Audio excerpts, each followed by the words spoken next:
हरे कृष्णा। आप सभी का दिन शुभ और मंगलमय हो। प्यारे श्रोतागण, आज के इस वीडियो में हम सुनेंगे बांके बिहारी और वृंदावन बाबा की कहानी। तत्पश्चात सुनेंगे मार्क्सिस्ट कथा महात्म्य के अध्याय 14।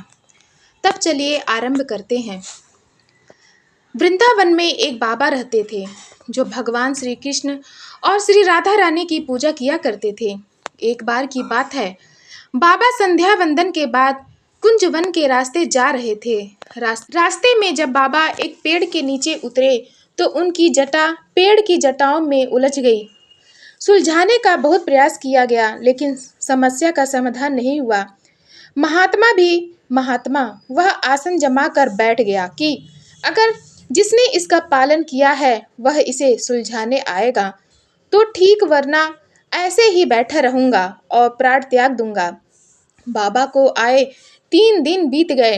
एक सांवला सलोना ग्वाल जो 5-7 साल का था आया। बालक ने बड़े स्नेह से ब्रज भाषा में कहा, बाबा आप तो गड़बड़ कर गए। अरे क्या मैं इसे ठीक कर सकता हूँ? और जैसे ही बालक समस्या सुलझाने में आगे बढ़ा, बाबा बोले, हाथ मत लगा, पीछे हट। तू कौन है? ग्वाल बोला, अरे हमारो जय गामा है महाराज। मैंने अपने पिता की उलझन देखी है तो मैं समस्या सुलझा दूंगा।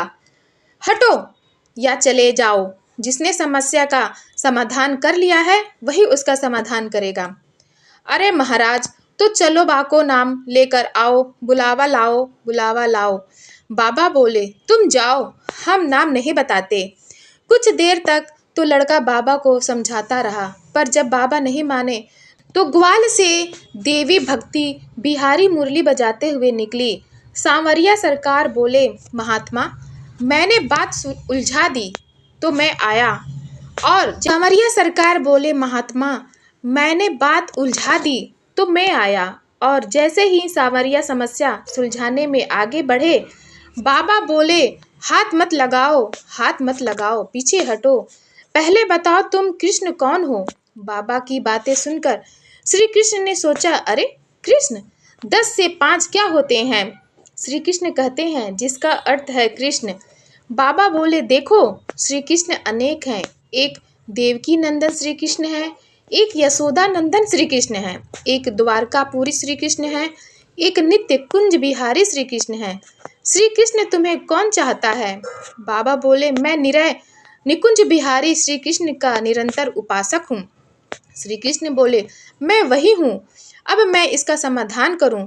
श्री कृष्ण जैसे ही समस्या का समाधान करने के लिए आगे बढ़े, बाबा बोले, मुझ पर हाथ मत डालो, पीछे हट जाओ।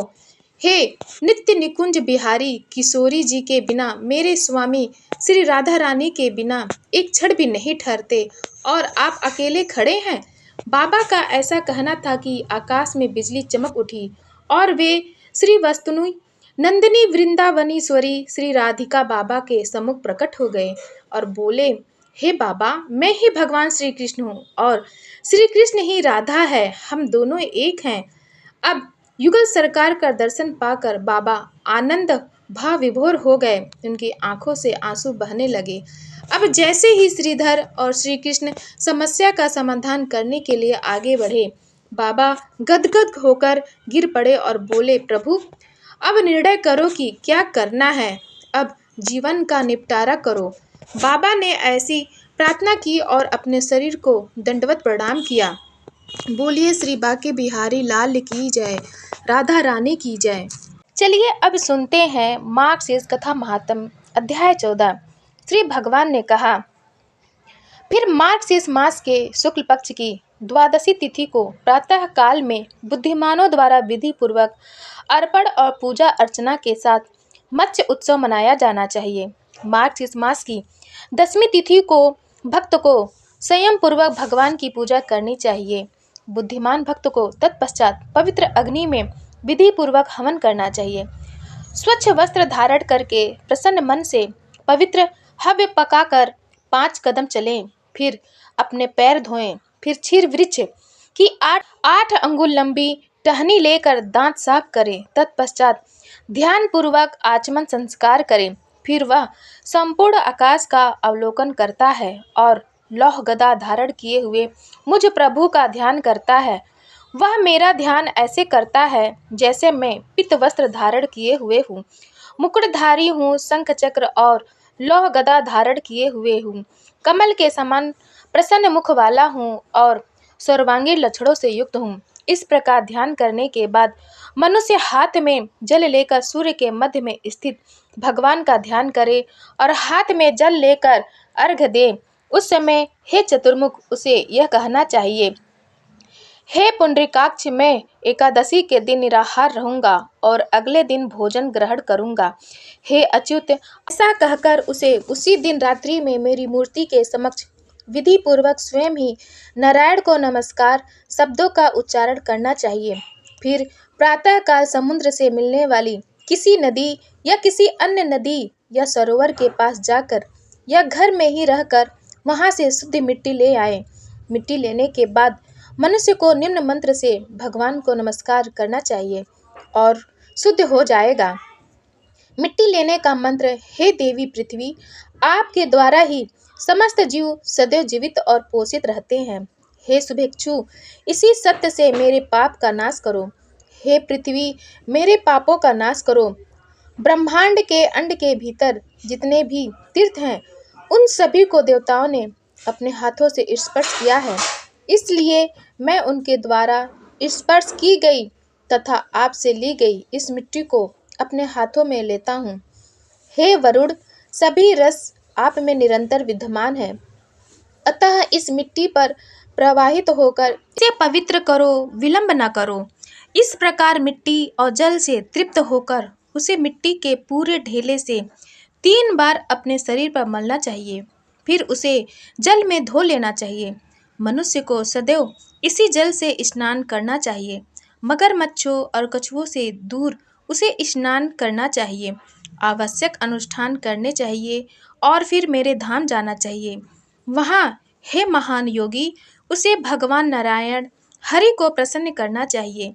केशव को नमस्कार, चरणों की पूजा करनी चाहिए। दामोदर को नमस्कार, कमर, नृसिंह को नमस्कार, घुटनों की जोड़ी, श्री वत्स को नमस्कार, छाती, नाभि में कौस्तुभ को नमस्कार, गर्दन, श्रीपति को नमस्कार, छाती, तीनों लोकों के विजेता को नमस्कार, भुजा, सभी की आत्मा को नमस्कार, सिर, चक्र के धारक को नमस्कार, चेहरे, श्रीकर को नमस्कार, उसे शंख की पूजा करनी चाहिए।